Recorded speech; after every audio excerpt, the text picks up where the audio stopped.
Awesome. Lovely. So let's talk about food trends. Especially in the US, what are some of the things that you're seeing there, and what are things that India can learn from there as well? So I feel that India has a culture around food that is much more deeper and much more in terms of number of years than US has. We have a food culture and history of 5,000 years. US Yeah. doesn't have anything, True. and so I've seen that the food that they have is literally tasteless. It has very less nutrition. It's based around meat and this thing a lot. Yeah. Whereas the food that we have, like cultured ghee, which we call in India Bologna ghee, has a history of over 5,000 years. It's a very good fat. Your brain needs fat. Your joints need ghee. Your daily working energy, you need ghee.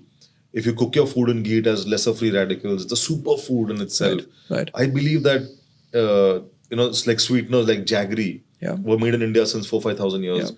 So this rich culture around food, we should take it to the US like we took traditional things like yoga and Ayurveda, which are now ringing bells across Agreed. the world. Agreed. I believe these traditional Indian foods need to be taken to the US, exposed to the people out there, and them be told that this is good for your body, it's good for the environment, and Right. the way it's being made and the way it's being grown.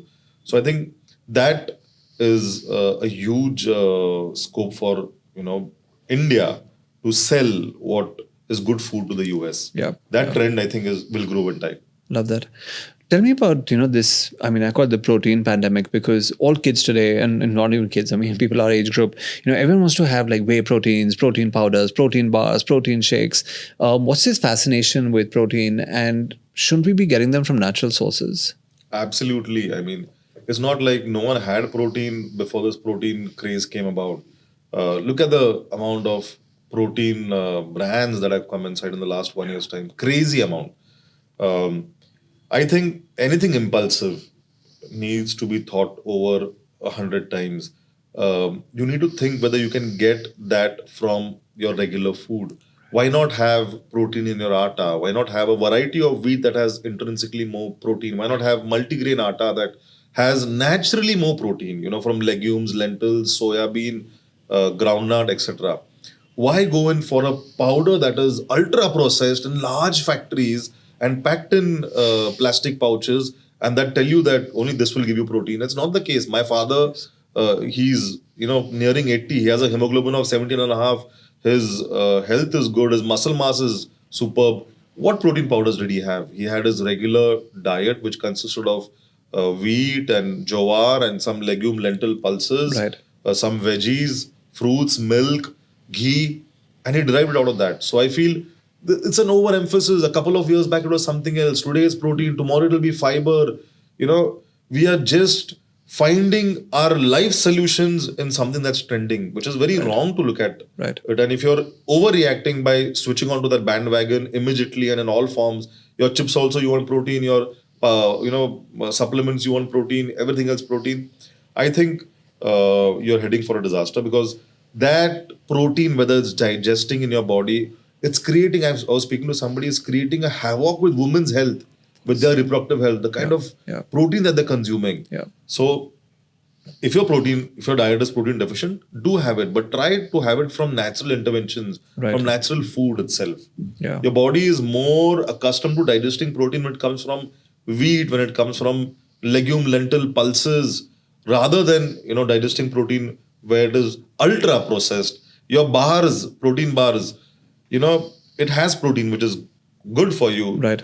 but the base on which the protein sits is ultra processed, which is bad for you. So net effect, study Negative. that. Right. Don't just, the more you can consume food that is not processed, the better it is. Grain atta, best. 100 interventions protein powder, I think it's not the best for you.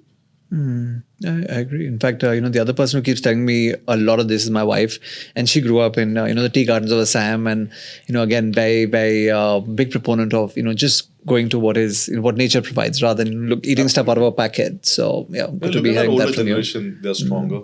Yeah. You know, look at all their vital physical parameters and look at what they ate.